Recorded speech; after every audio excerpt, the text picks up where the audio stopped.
8 แผ่น8 แผ่นพอบ่ 8 แผ่นเพราะว่าข้างหลังอีกได้บัดนี่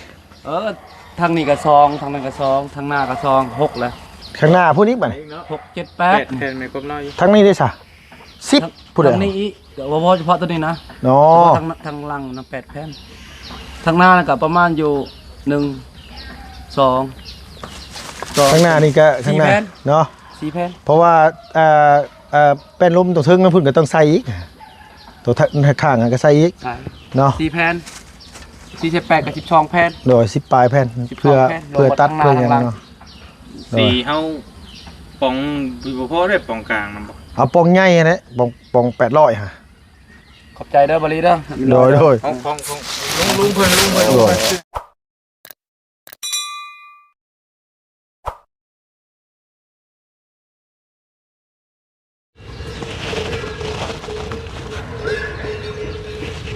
กับสบายดี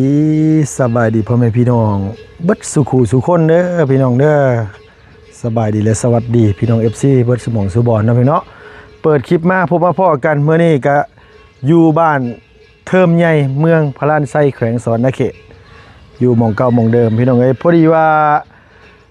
ลุงว่าสินี่แหละพี่น้องเนาะมาคุยกับไอ้สร้างเพิ่นเรื่องไม่แป้นล่มพี่น้องเอ้ยเพราะว่าเงินทางไอ้เนี่ยจะดีเฮาลุงซื้อสังกะสีโลสิ่งมาก็ยังเหลืออยู่เนาะพี่เนาะน่าจะพอซื้อได้อยู่พี่น้องเอ้ยคันว่ามันบ่มีทางอื่นหรือว่าทีมงานเฮาบ่มีทางไม่เป็นลมหรือว่าบ่มีผู้ใหญ่เพิ่นสดซอยลุงก็ว่าสิซื้อไม่เป็นลมมาให้ทั้งน้องเพิ่นหรือว่าอาจสิเอาเป็นไม้แป้นเลยพี่น้องเนาะแต่ว่าให้อ้ายเพิ่นกบให้เพิ่นเหลาแล้วลุงก็สิอันว่าซื้อสีมาท่าเอามันจังแน่นจังหนาพี่น้องเอ้ยไม่เป็นลมไม้เชื้อรานี่ส่วนหลายมันอยากแตกนะมันใช้งานไว้บ่โดนพี่น้องเอ้ยมันเข้าเดียวมันก็แตกกระหักเลยนะก็เลยว่าอยากให้ทางไอ้สร้างเพิ่นใส่ไม้แป้นของแท้ไปเลยแล้วก็เฮาซื้อสีมาท่าเอามักสีใดก็ซื้อสีแบบอันนี้มาท่าเอาเนาะพี่เนาะโอ้ยพี่น้องเอ้ยควายพุ่นน่ะป๊าดเจ้าเดียวบ่นี่นะ2 4 6 8 10หอดเศร้าปลายโตโอ้ยพอค่าเงินล้านตัวนี้นะกูนี่น้อยนะโอ้ยสะอ่อนควายพี่น้องเอ้ยยังคือบุกกระโหลกกระเดียแท้เจ้าเดียวบ่หำคุยเจ้าผู้เดียวเลยป๊าดตัวบอลี่เจ้าบ่สะอ่อนบ่บอลี่บ่สะอ่อนบ่ควายนี่กระโหลกกระเดียแท้อันนี้นะพี่น้องเอ้ยจะได้คุยกับเจ้า บ้านเทิมเนี่ยผมเป็นต้องว่าย้ำแรงๆเขาเจ้าไล่ควายมาเนี่ยเป็นกลุ่มละ20ปลายกลุ่มละ30ได้พอดีเลย โดย เนาะมากับบริ2คนพี่น้องไว้พอดีว่านี่แหละเรื่องไม่แปดล้มนี่แหละแต่ว่ามาแบบยังมีจีรีอยู่พี่น้องเอ้ยไอ้สร้างแล้วบ่ได้มาเฮ็ดเวียกบ่จักอันนี้นะเพราะว่าบริโทรหาแล้วมันบ่ติดพี่น้องคิดว่าเพิ่นปิดโทรศัพท์บ่ว่าเพิ่นไปเฮ็ดเวียกฝนตกแล้วเพิ่นบ่เปิดเครื่องบ่ว่ามาบัดบ่ได้เฮ็ดซ้ำพี่น้องเนาะ มิดชิลี มิดซ้ำม้อยพี่น้องเอ้ยมันเข้ากันกับบรรยากาศลุงเฮิมหิวข้าวจะมี2อย่างที่แบบว่าเฮ็ดให้อีหยังพี่น้องเอ้ยอารมณ์บ่ค่อยดีนี่มี1เนาะอยากนอน2หิวข้าวบัดคนกำลังจะว่าหิวข้าวพอดีเลยสิเข้าไปให้พรอยู่นี่นะ ให้หยัง ให้จูฟื้นจูไฟเลยเฮ้ยแต่งอยู่แต่งกินแล้วหิวข้าวเด้เฮ็ดได้มันบ่ไหวได้หิวข้าวเจ้าบ่หิวบ่ โยกัดอยากอยู่ โดยเอาพี่น้องเนาะไปสวัสดีเอ้ยโดย ไป พี่น้องเอ้ยฝนตกลิ้นพี่น้องเนาะมื้อนี้ก็ได้ เจ้า สบายดีเด้อสวัสดีเด้อโดย สบายดีบ้านส่วน บ้านสวนพี่น้องเอ้ยบ้านสวนนี่คือสบายดีเป็นภาษาชนเผ่าเนาะ มือใดแล้วมันสิแล้วสิทั่วพี่น้องเนาะทั้งไอ้สร้างเพิ่นหยุดเป็นมือที่3แล้วอาจสิติดธุระพี่น้องเอ้ยเพราะว่าโทรหาอ้ายแล้วบ่ติดมีเวียกจำเป็นแน่ๆแหละคันซั่นเพิ่นบ่หยุดดอกมีแต่ว่า สิให้บริโทรถามเพิ่นอีกเทื่อนึงเนาะพี่น้องว่าเพิ่นมีธุระไปทางใดเพิ่นจังบ่ได้มาเฮ็ดเวียกเฮ็ดงานเนาะเพราะว่าสังกะสีก็มาแล้วเป็นที่เรียบร้อยพี่น้องเอ้ยอันนี้ก็ได้สังกะสีก็มาแล้วเนาะพี่น้องมีแต่ว่าคือว่าหั่นแหละบ่ได้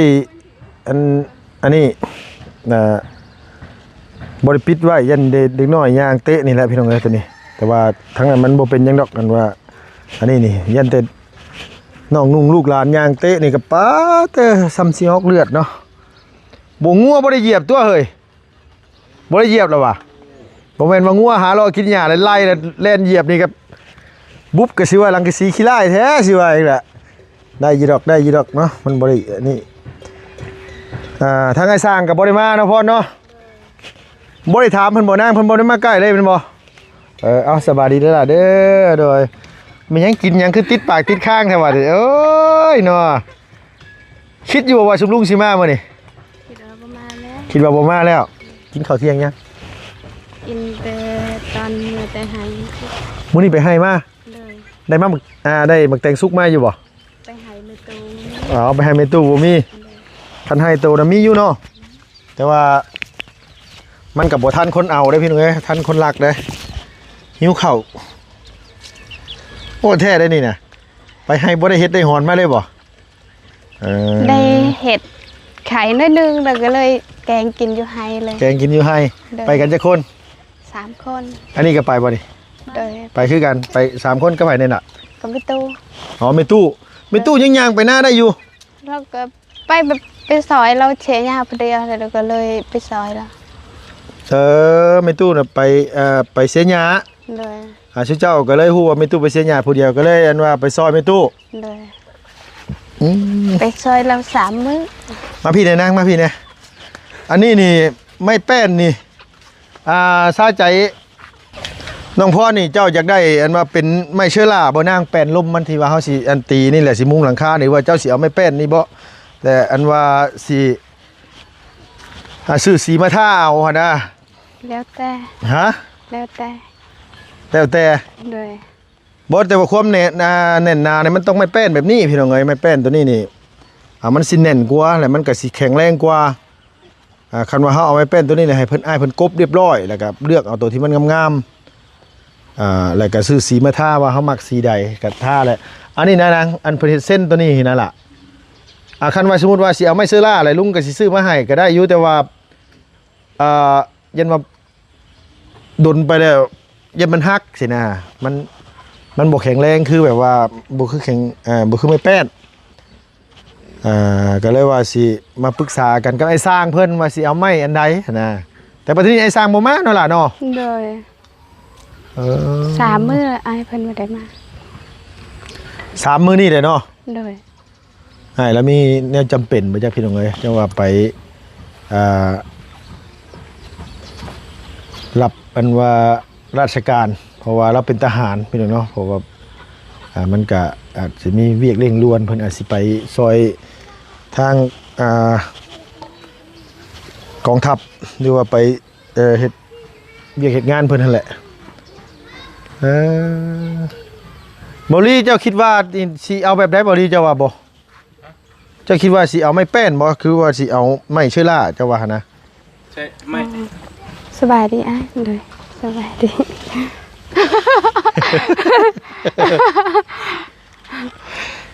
มีรอยยิ้มสดใสมื้อนี้ใครอยู่ปากแดงไปเลยงามขาวจุนพูนมื้อนี้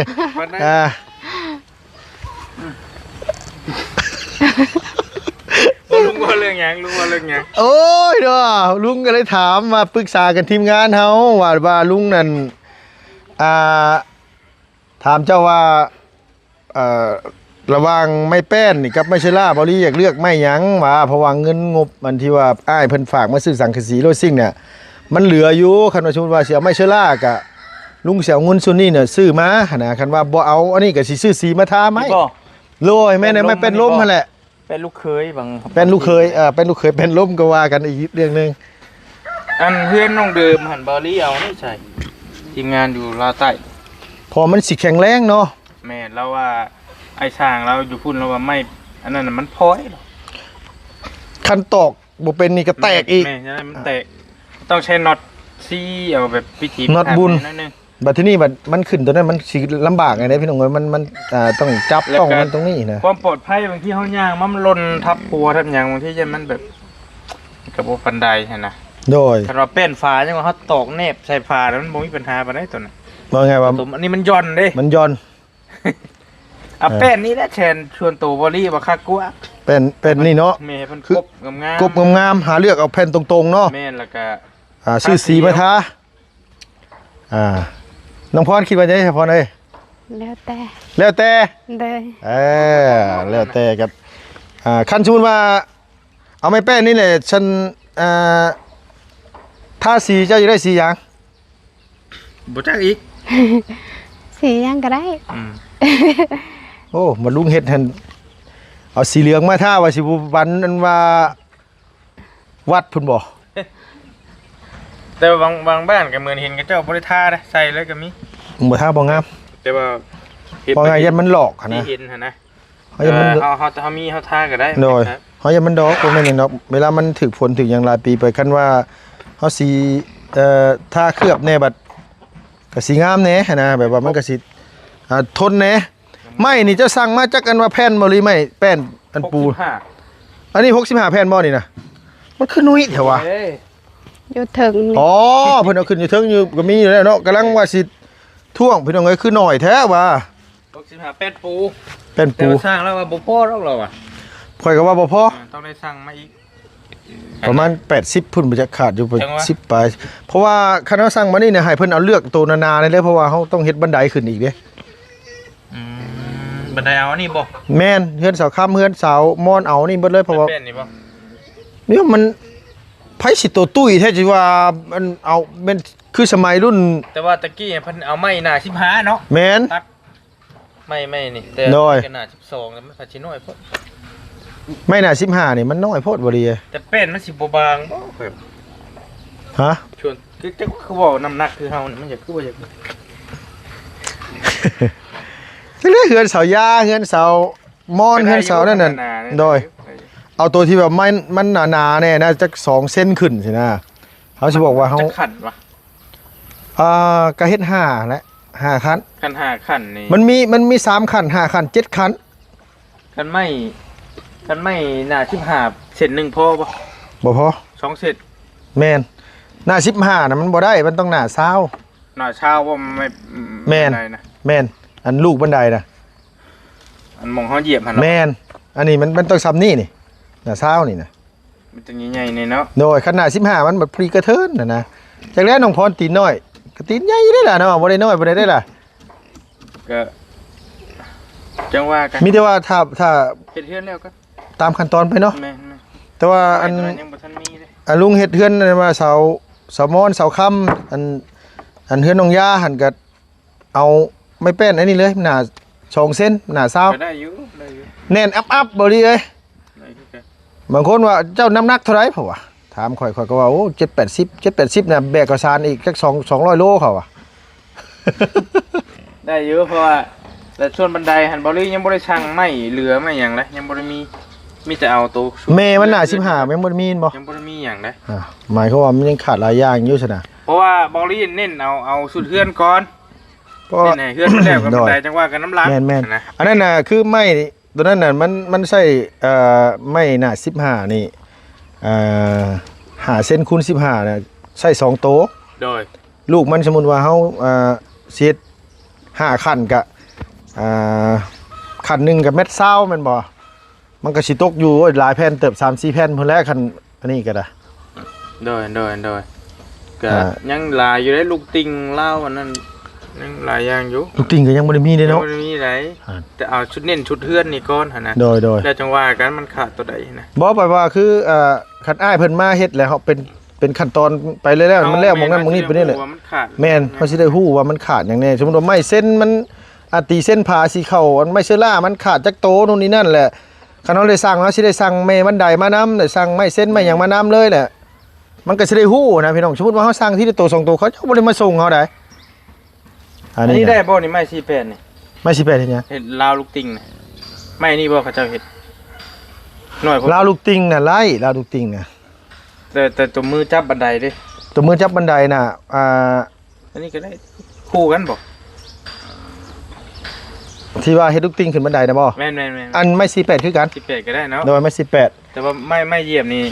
หน้าเช้าหน้าเช้า เอาหน้าเช้าติ แม่น โอ้นี่เอาไม่เป็นนี่เลยแม่นบ่ คันบ่ซั่นก็เอาไม่แป้นนี่เลย แต่ว่าบางคนว่ายันมันบาง แต่ว่าเขามันโอ้ยยากว่ามันสินี่น่ะ คันบางก็เน็บใช้2อัน แม่นคันมันบางก็เน็บใส่สองอันติดกันอ่า ก็ได้แค่ บ่แม่นว่าสิน้องพรเนาะสิแบกข้าวสารขึ้นเฮือนเทื่อละ100ชอบแนวของใคร เข้าใจอีบ่ชุมใหม่บ่ เข้าใจอยู่ ใช่อยู่ เห็ดมันเป็นบันไดนะนางเห็ดขันบันไดขึ้นย่างขึ้นเฮือนนั่นล่ะ โดย กินข้าวมาแต่ให้เพิ่นบ่พรเจ้านั่นล่ะมื้อนี้เห็นไหม โดย ไปให้มื้อนี้นะ โอ้ ไปเสียหญ้าซอยแม่ตู้ว่าซั่นว่า ช่างกับบ่มาครับแต่ว่าพ่อเราอยู่กินนี่ให้เราเข้ามาอยู่เพราะว่าเมียเราป่วย โดย โรงพยาบาล เมียเราเข้าโรงบาลแล้วพาเมียไปโรงพยาบาล แม่ นอนคืนบ่ดูนี่เลย คือชิเมนนอนแล้วหอบเครื่องพลุงทุ่งนั่งมาอยู่กินนี่ โดย เมียป่วยว่าสัตว์ หมายความว่าอ้ายเราไปเวียกจำเป็นเมียเราบ่สบายแล้วพาเมียไปห้องหมอพี่น้องเอ้ย สิได้มาว่าสัตว์นะตามว่า เงินสิได้มาก็มีแต่ว่าจังสั้นแน่พอเนยคันว่านั่นน่ะบอกอ้ายเพิ่นแล้วล่ะเด้อคันว่าเราบ่ทันมานะมันบ่ดีเนาะ เจ้า มีแต่ว่าให้อ้ายเราเอากบมากบอันไม้แป้นนี้ให้เพิ่นไล่เบิ่งว่ามันสิใส่จักแผ่น น้องบ่จักดอกจักอยู่ร้อยอ่ะ ใส่จะถึงนี่ เดี๋ยวไม้เป็นลมหั่นแหละล่ะ โดย ครบเรียบร้อยเลย 1 กับ 2เท่าไหร่1 กับ 2 น้องกับสองสาม เจ้าอย่าประมาทได้บ่ดีเอ้ย ซื้อยังให้หัวนี่ ว้าว นะ แต่ยังโบยยังอย่างนั้นล่ะ1นี่คือหยัง มวย มวย โดย 2 บาร์ บานมวย สั่ง บาน มแล้ว ได้ละมา ให้ไอ้สร้างมาพอดีแล้วแม่นแหละจะได้ถาม มวยบาร์ ไป ไป ปน โปน เสือ เชิง งามเลยมัน มวยบาร์ ไป ไป เซิง บ่แม่นจะเผาเชิงกว่าพ่อจะอยากเชิงเชิงน่ะชี้นี่เป็นยัง ปน ปน แล้วก็เชิง โป โปนก็ยังเชิงโอ้เบื่อเลย โดยอันว่าลุงเอาสปอนเซอร์มาไว้ใส่อะไรเมื่อกี้นี่โอ้ยล้างรถผูอันใช่ไอ้สร้างแล้วอันฝากไอ้สร้างเพิ่นคิดว่าเพิ่นมาเฮ็ดเวียกแต่ว่าไอ้เราพาเมียไปห้องหมอบ่ซั่นห้องหมอกับห้องหมอ109พุ่นได้พี่น้องเอ้ยเพิ่นเป็นทหารแบบพาไปห้องหมอทหาร ไปให้เราเบิ่งหลังคาก่อน โดย ไป ไป ย่างไปพูดก่อนก็ได้ พี่น้องเอ้ย พูดหลังคาก่อนว่าเป็นก็ได้ว่าได้แบบได้ที่เฮาอยู่บ่ แม่นอยู่เนาะคือสิแม่นอยู่ดอกคิดว่าได้อันว่านี่โดยสบายดีเด้อเด้อโดย ให้ว่างกันก่อนก็ได้คอนกลุ่ม อันว่าคืออ้ายเขียนไปให้เฮามื้อนั้นนั่นอีหยังนะยาวยาว8 เมตร 63กว้างบ่แม่น เอาง่ายๆรถอันนี้แหละเฮาสั่งมาอันนี้แหละ8 ข้างหน้า8ข้างหลัง8เป็นบ่ บ่เลยสิบ่เข้ากันนี่บ่ บ่แล้วจักได้อีกบาดที่นี่เด้งึดได้บาดที่นี่ เดี๋ยวคุยกันแล้วก่อน โดย อ้ายจดไปหันมี8 3เทื่อเป็นบ่ มี8 2เทื่อ 3 8แผ่นบ่ แม่อันทางหลังนี่8แผ่นทางหน้า8แผ่นเหรอวะแม่นเหรอวะ ถูกต้อง แต่เอาสั่งมานี่เด้ยังละ8อันตัวยาวนี่ก็8ตัวสั้นนี่ก็8อะไรยังละ8เหรอวะ สั้นฮะบ่ละ4 เมตร แม่นอยู่4 เมตรนะแต่ว่า8แผ่นแล้วอะ 8แผ่นถูกต้อง แล้วอันวันนี้ลบมันนั่นไข่เขาไล่เลยเนาะ แม่น อะไรมาให้ได้เด้ตัวลบคนนี้ โดยตัวลบมันหันแล้วตะปูน่ะเขาใส่เครื่องของไส้น่ะมันตกอยู่เกือบ20โลอันนี้เขาให้จัดให้5โลจังไดมันก็บ่พออยู่แล้วตะปูนี่นะ5โล ลองตอบมังกร เดี๋ยวลองตอบมังกรเนาะ 2 3 4 โดย อะไรเบิ่ง มันอยู่ที่คอนมันนี่แหละพี่น้องเอ้ยเนาะ 5 6ลอง อืม 7ลอง เอาไอ้ แผ่นใหญ่อยู่ได้ เจ็ด เนาะ มัน7ร่องเนี่ยมันคือสิได้ตอก มันสิได้ตอก ตอกควันเลยละ โดย ม้วนแผ่นละเม็ดพุ่นบน แค่ละ ได้ เม็ด หลาย แผ่น แผ่นละเม็ดเฮ้ยลุงเอ้ย แผ่นเม็ดบ่มันเขาเหยียบแล้วเขาว่าเดือ80ได้เขาว่านะ โบมันก็กวงกันอยู่ได้ เม็ด เนาะ เด้อนี่ เม็ดบ่ แค่เราก็ได้ ใหญ่อยู่เด้อ เม็ด เออ เด้ พูดเม็ดอยู่เทิงพุ่น ก็สิลื่นอยู่มันลื่นบลายแล้ว เพราะว่าเฮ้ยเท่านั้นมัน6เด้แต่เราเอา8สมมุติว่าอันนี้8เม็ดกับมันก็เลื่อมตัวหลังคา โดย ต้องแล้ว แม่นอยู่ดอกเนาะอันว่าไม่เชื้อราน่ะไอ้เอ้ยคือว่าจังซี่แบบว่าทางชุมน้องน่ะปรึกษากันเนี่ยอยากให้อันว่าเอาไม้แป้นอันนี้นะไม้แป้นอะไรไปที่ไหน ไม่เป็นลมเป็นลม เป็นลมตี โดยไม่เป็นลมหั่นน่ะ ได้ เพราะว่าเดี๋ยวน้องสิซื้อสีมาถ้าเอาเนาะ โอเค เพราะว่าคันว่าสิเอาไม่เชื้อรามานั่นเฮาว่าอยู่เทิงพุ่นเวลามันตอกน่ะมันตอกมินน่ะมันอยากแตกไม่เชื้อราชนลายอันนั้นนอกจากแบบเขาใช้เวลาแบบเอาน็อตค่อยคันเอาอีลีลอน่ะแบบนั้นแบบยันว่าเป็นแบบ1มากกับความแน่นหนาพี่น้องเอ้ย2มากกับยันว่ามันยากง่ายเพิ่นนั่นแหละคันว่าเนี่ยจะตะปูซีจ้ำเอาโลดนะไม่เป็นตัวนี้น่ะมันก็สิ เป็นไม่ตู้ โดย ไม่เป็นอะไร มันแบบนั้นแหละไม่เป็นแบบนั้นแหละแต่ว่าเฮาเอาสีทาให้มันบ่อยากให้มันผุพังไว้หั่นน่ะว่าง่ายก็ให้มันกันฝนแน่ คักเดียว โดยเนาะเอาไม่เป็นแต่มีแต่ว่าชุบไม้กบแล้วก็ชุบไม้ไล่เบิ่งหั่นน่ะไล่เบิ่งแล้วก็เดี๋ยวน้องสิเข้ามามื้ออื่นก็สิซื้อหลายแผ่นอยู่แล้วไม้นี่มันบ่พออยู่แล้วแหละครับมันบ่พอมีแต่ว่าเฮามีงบเหลือเด้สิสั่งมาทีหลัง 8 แผ่นพอบอก 8แผ่นเพราะว่าข้างหลังอีกเด้บัดนี้ ทางนี้ก็ซองทางนั้นก็ซองทางหน้าก็ซอง6แล้ว ข้างหน้าผู้นี้บัดนี้ 6 7 แปด 8 แผ่นไม่ครบน้อยอยู่ ทางนี้ได้ซะ10ผู้ใด ทางนี้อีกเดี๋ยวพอเฉพาะตัวนี้นะ เนาะ ทางหลังนะ8 แผ่นทางหน้าก็ประมาณอยู่1 2 ข้างหน้านี่ก็ข้างหน้า 4 แผ่น เนาะ 4 แผ่น เพราะว่าแป้นลมตัวเทึงมันพุ่นก็ต้องใส่อีกตัวข้างก็ใส่อีก ใช่ เนาะ 4 แผ่น4 8กับ12 แผ่น โดย10ปลายแผ่น 12 เพื่อ แผ่น เพื่อตัด รวม เพื่อ กับ หยัง ข้างหน้า เนาะ สีเฮาปองบ่พอได้ปองกลางนำบ่ เอาปองใหญ่นะปอง800ฮะ ขอบใจเด้อบริเด้อ โดย ของลุงเพิ่นซื้อให้ ใช้อีนางนั่นน่ะจูไฟบ่น่ะสิหนึ่งข้าวแรงเลย ปะละก่อนก็ได้เป็นยังไง บ่หลายข้อแห่งข่อยก็คิดยากันนะข่อยก็ได้เอาไว้ฝากอีหละน้องเพิ่นด้วยมีแต่ว่านี่ได้กินข้าวเลยบ่อ้าย บื้อให้มาบ่บื้อ อื่นลุงว่าสิมา มื้อเนาะ เพิ่นไป โด ใช้ ย ผมไทยนาเพิ่นไปซ้ำหน้าเพิ่นช่องมื้อบ่ทายหั่นเมื่อวานนี่ก็มื้อนี้ ข่อยพ่อมื้อนั้นบ่ดีเลย มือนั่นดำไปบายอันว่าน้ำมันลีนแล้วว่ะไปซ่อมรถให้เขา แปลงรถสร้างทุกอย่างแล้ว เนาะแปลงรถไทยก็เป็นแปลงรถนั่นรถนี่ก็เป็นแล่นออกซื้ออะไรอยู่ในเมืองหมดได้พอฮะ เฮ็ดซีรถนี่ก็ได้ซีรถนี่ซีรถ ลองแม่มาดิ บ่แล้ว ว่าถอยลงมาต่ำต้นหมึกน้ำใยนะว่าสิตลกนี่นะ เฮ็ดซี เฮ็ดมานี่ โอ้ยได้เนาะ เราเฮ็ดอยู่สวรรค์ เออ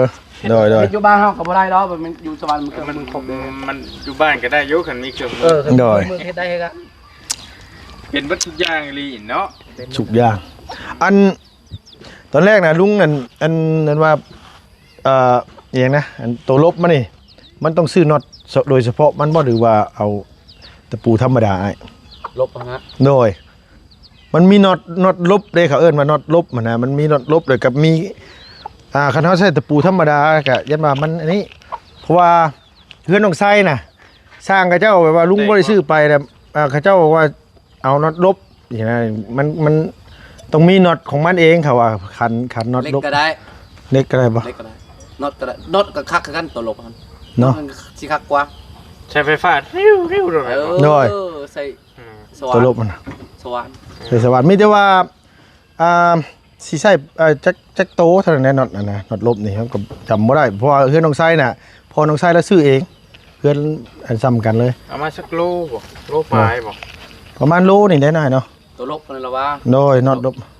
ลบมันก็ยังเอาจิกตัวอันนี้สินี่ จิกสังกะสีแม่น โดย อันนี้เฮาเอิ้นว่าอันนี้นั่นอันนี้เป็นเรียบมันเนาะ โดยแมน เฮาใส่ตัวนี้ซื้อ โดยใส่นี่ ว่าเขาสิจับจักโตเนาะ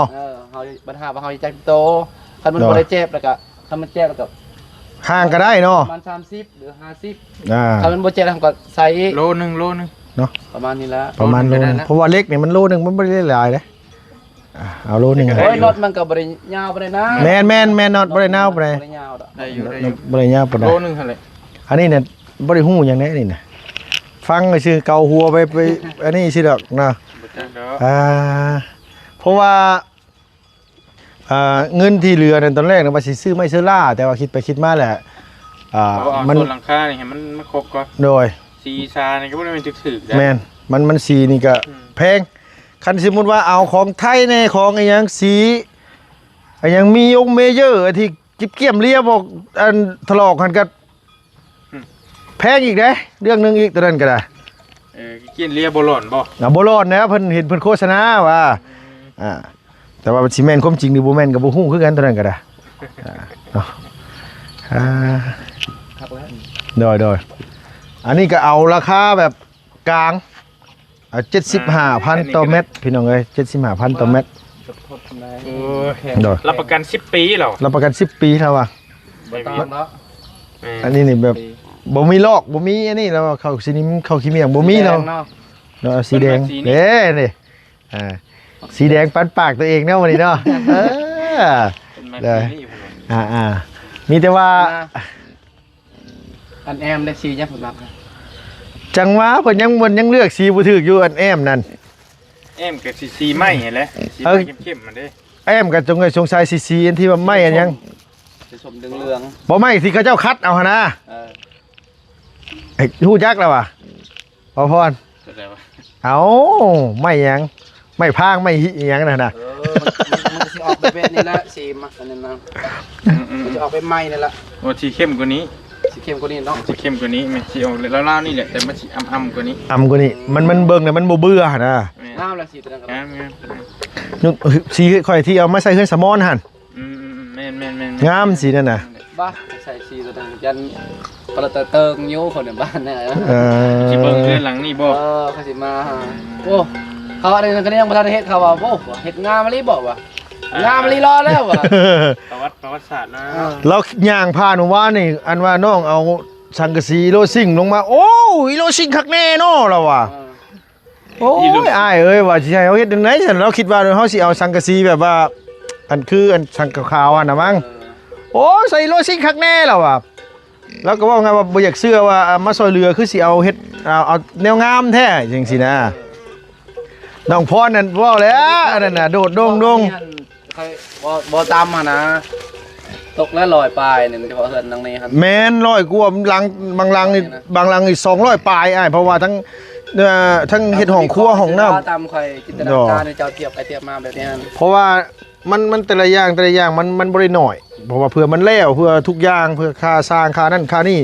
ขึ้นเฮือนขึ้นซ่านนั่นบ่ได้ไล่ตัวนั้นน่ะคันเฮ็ดห้องน้ำห้องในอย่างนี้200ปลายเทพื้นแล้วก็เฮ็ดแล้วก็ต้องเทพื้นอีกนี่ เพราะว่าคันว่าเพิ่นผู้ใหญ่เพิ่นอยากซอยเทพื้นเทหยังพอได้ให้น้องเพิ่นอันว่านั่งดื่มกี่ต้ม นั่งมันสบายแน่ นั่งดื่มกี่คนมานั่งดื่มกี่คนมา โอ้ยขนาดบ่ได้เฮ็ดเวียกเฮ็ดงานเหงื่อน้อยปกๆเนี่ยแล้วว่าสมมาพักควร โดยมีแต่ว่าตามนั้นเลยได้ขอบใจหลายๆเด้อที่ว่ามันเพิ่นแวะมาพี่น้องเอ้ยแล้วก็มาแต่เซโนผู้อ้ายแล้วก็ได้ มื้อเนาะพาเมียไปห้องหมอว่าอยู่สิเงียบยังดีเท่าว่าแล้วเข้ามาเฮาจะได้คุยกันอันว่าอันนี้ มื้อสิได้เฮ็ดชวนใดของมันเพื่อน มุ่งนั่นแหละ มุงรถบ่ บ่ได้ใส่อันนี้ก่อนว่าบ่ได้ใส่เป็นลมก่อนบ่ บ่ใส่ไซส์เป็นลมเฮากบแล้วก็ใส่เป็นลมกับมุ่งแล้วก็อะไรก็ติดอันนี้บ่ให้มันหัว บางเจ้านะเขาเจ้าใช้ก่อนบ่ บางเจ้า บ่มีแล้วเป็นลมใส่ก้อนอยู่แล้วเป็นลม แม่นใส่เป็นลมก่อน ตัวนี้หันต้องใส่ตำลังเฮา แม่นตัวนี้ใส่ตำลังนั่นน่ะ ตัวนี้เด้ โดย มุงเลยบ่ปืนน่ะ มุ่งแล้วมุ่งเลยละ แต่ว่า ตอนเช้าสิกบใหม่12โตหั่น กบไม้ กบแปลน เรียนมุงก็ช่วงค่ำๆพุ่นแหละเบิ่งช่วง เพราะว่าสีนี่เฮาต้องซื้อมาได้บ่ดีปืนน่ะสีทาน่ะสีทาไม้ได้ ซื้อมาบ่แรงนี่ด้วยแหละ ออกไปซื้อได้บ่ ให้เราทาไว้ด้วยแหละ บ่แล้วเราก็ต้องกบก่อน ไม่ใช่ทำมาบ่ บ่มีแต่ว่าคันมานั่นน่ะมีแต่อันนี้เนี่ยเฮาออกไปซื้อแล้วกลับมาแล้วมาฝากไว้น้ำน้องพร นั่นแหละ แต่มื้ออื่นเช้าบ่ให้อ้ายเรากบเลยให้ได้ทาไปเลย ใช่แล้ว มันแห้งได้ให้เราขึ้นใส่เลยนะ เอาพลอยไปนำ โดยแม่นๆๆอ่ะพอย มันนั่นแหละ อันนี้ยังก็เอิ้นว่าแปลง แปลง ภาษาไทยเอิ้นแปลงไปยังพ้อยเอาพ้อยไปเฮ็ดหยังสิว่าอีกล่ะยาก กันลมก่อนเด้ โดยมีแต่ว่า ตัดตัวนี้อย่างน้ำนี่เนาะ โดย ตัดนี่ เพิ่นต้องวัด อันนี้สิเอาออกจากเส้นน่ะ 70 70พอดีงาม70 80นี่พอดีงาม ตามบาวนั่นบ้านะตามบาวยังวะ ตูน บาตูนเนาะเพิ่นมามัก70พอดีงามอ้าย โดยอ่ะ70นี่แหละ 70กับพอดีงาม โดยแต่ไม่เชื้อรานี่รับรองเลยพี่น้องเอ้ยมูลค่าเนี่ยบ่ต่ำกว่า20ล้าน แม่น เฉพาะไม่เชื้อรานะ20ล้าน แก๊ส1 400,000หา แก๊ส1 4 5แสน ใช่หรือว่า4เซนครับถามไปเองวัน 500,000ละ แม่น ขึ้นกบเผือกเป็นตนาย 5เซนมี5แผ่น 5แสนมีได้5แผ่น มีละ5แผ่น คือ แม่น เซน อ่า มี ตั ตัว บ นึงหันมี2แผ่นนะตัวหน้าหันก็500,000คือกันแต่ว่า500,000 อันนั้นน่ะคือขชนลายเขาเจ้าซื้อมา ให้ สองแผ่นเฮ็ดเป็นลม เฮ็ดเป็นลมตอนนั้น 2แผ่นนั่น4แสนเขาถามเราเมื่อวานนี่ 400,000บ่ตอนนั้น แม่นแผ่นละ2แสนอันเป็นลมแล้วอ่ะอันนี้น่ะแต่ว่าเฮาวัดบ้าเว้านั่นบ่นี่มันโหดโพดได้พี่น้องเอ้ยเว้าถึงน่ะแบบว่ามันแพงแฮงเนาะสุดว่า10แผ่นมันก็4ล้าน ถ้าแม่น แผ่นมันเนี่ย 10มันนี่มัน12แผ่นมันก็ตกไปเท่าไหร่ซะ4ล้านปลายเกือบ5ล้านน้อย นักเตบอยู่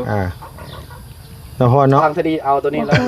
เนื้อไม่แป้นนี่ ไม่แป้นเลย ใช้สีประกัน แม่น เงา แม่นแม่น เดี๋ เดี๋ ย ยว ว เขา เขา มันแน่นกว่าตัวนั้น มันเน่นกว่าตัวนั้นนี่มันเฮ็ดง่ายกว่าตัวนั้นนี่แล้วกันนึงแม่ก็สร้างเพิ่นตอกมันก็ตอกง่ายกว่าพี่น้องเอ้ยตอกมันเพราะว่าเป็นลมมันตอกมินอยู่แล้วคันมาตอกบ่เป็นเนี่ยไม่สละจังไดก็แตกคันใส่หมดน็อตมุนเอานั้น นั่นคันเจ้าวอตกลงกันมันลืมไทม์อยู่เจ้าคอยก็ลืมคิดอยู่ลุงก็ไทม์อยู่อ่ะ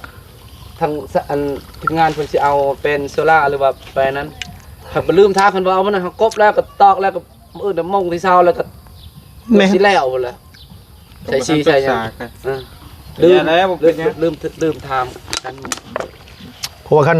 ใช้ไม้แป้นก็ต้องทาสีแน่แล้วมันจะงามแน่นะครับบ่ทามัน แล้วตอก งาม ตรงนี้ท้าเบิร์น เอาสีแบบสีขาวไว้ แคบ แคบ ตัวนี้ก็ ขาว กบสีแดงก็ได้ แล้วแต่เขาหมักแล้ว เดี๋ยวแล้วจะมักเนาะ สีเขียวก็ได้สีฟ้าก็ได้ ต้องถามน้อง สี พ่อ แดงได้ก็ได้ เบิ่งตัวจริงก่อน เดี๋ยวเบิ่งตัวจริงก่อน คันว่าสิแคบแบบนั้นก็ครับขาวแคบเขียว จะคุย เดี๋ กั ยวน โอเคซะโอเคเนาะพี่น้องเนาะจังได๋ก็ขอบคุณหลายๆนะขอบคุณใจหลายๆที่สละเวลาเข้ามานี่แหละพี่น้องเรื่องไม้ชะล่าอันว่าเรื่องไม้อันว่าเป็นลมหรือว่าเป็นลูกเขยเป็นน้องชายแล้วแต่เพิ่นสิเอิ้นแล้วแต่บางหม่องบางบอนจังได๋ก็บางคนเป็นน้องชายบ่ เป็นน้องชายบางหม่องได้ ลูกเคยบอก เป็นน้องชาย น้องชายบอก โดย แต่สิว่านะตามแต่สิว่า โอ้ยพี่น้องเอ้ยมีลูกสาวอยากได้แต่ลูกเขยเท่าได้บาทเท่านี้เอาฮะมีแต่ว่านี่แหละเนาะอันนี้เม็ดหนึ่ง75,000เม็ดหนึ่งเนี่ยแผ่นหนึ่งอันยาวๆนี่ไล่ไปบาทนี่เกือบ700,000น่ะแผ่นหนึ่งนะวะลีเนาะ แม่ โดยพี่น้องเนาะสำหรับคลิปนี้ก็ขอบคุณใจหลายๆเด้อจังได๋ก็อยู่ดีมีแห้งพี่น้องอย่าเจ็บอย่าจนดำๆไปด้วยสุขภาพแข็งแรงพี่น้องเอ้ยไปแล้วพี่น้องเนาะสบายดีเด้อโดยสบายดีเจ้าโดย